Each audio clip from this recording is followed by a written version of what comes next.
जय यीशु सभी को। मरकुस सुसमाचार 2 अध्याय 1 से 12 तक, जहां परमेश्वर अपनी चंगाई की मिनिस्ट्री को हमको यहां दिखाते हुए हम देख सकते हैं। एक लंगड़े रोगी को स्वस्थ करने के बारे में यहां दिखाया जाता है।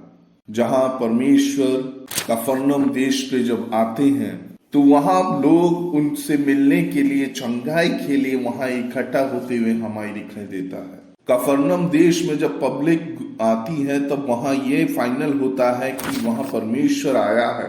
तो कुछ दोस्त मिलके एक मनुष्य को वहां ले आते हैं। वो भीड़ के कारण वहां नहीं आ पाते हैं तो उसको परमेश्वर के सामने रस्सी के सहारे नीचे उतार के उनके पास लेके आते हुए दिखाते हैं।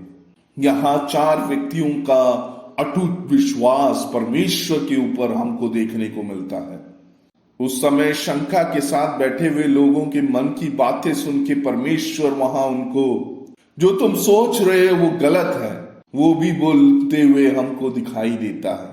और ये बोलता है अगर परमेश्वर चाहे तो पुरानी जो बंदिशें हैं, जो पुरानी नियम है, उसको तोड़ के इस पापी मनुष्य को बोल सकता है उठ खड़ा हो और तू अपना घर चला जा। वो अपने अधिकार को वहां इस्तेमाल करते हुए हमको देखने को मिलता है। क्या हम और आप बने हुए इस बंदिशों से, क्या हम अपने परमेश्वर के वचन से और करीब जाके जो जरूरतमंद है उनको मदद करने के लिए तैयार हो पाएंगे? तभी तो परमेश्वर के बताए हुए वचन की पूर्ति हो पाएगी।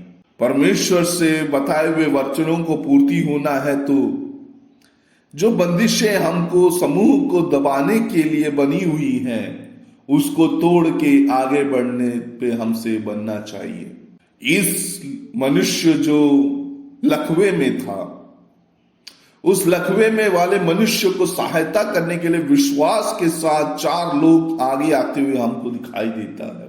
तो उस विश्वास के नहीं, हमारा विश्वास अपने आप को बढ़ाने के लिए सहायता करना चाहिए। कभी कभी हमारे जीवन में हम विश्वास खो देते हैं, लेकिन हमारे साथ वालों के विश्वास जब हम देखते हैं तो हमारा विश्वास और बढ़ जाता है। तब हम बोल सकते हैं परमेश्वर, मेरा जीवित परमेश्वर मेरे संग है। हमको देखने को मिलता है वो परमेश्वर अधिकार से उस व्यक्ति को बोलता है, पुत्र तेरे सारे पापों को क्षमा कर दे रहा हूं क्योंकि तेरा विश्वास अटूट है। और उसके बाद बोलता है उठ खड़े हो जाओ, तेरी चटाई लेके तू चला जा। और वहां उठ बैठे हुए समूह बोलता है भाई ऐसा चंगाई की कर्म हमने कभी जिंदगी में नहीं देखा। अद्भुत जीवन में करने वाला परमेश्वर है हमारा।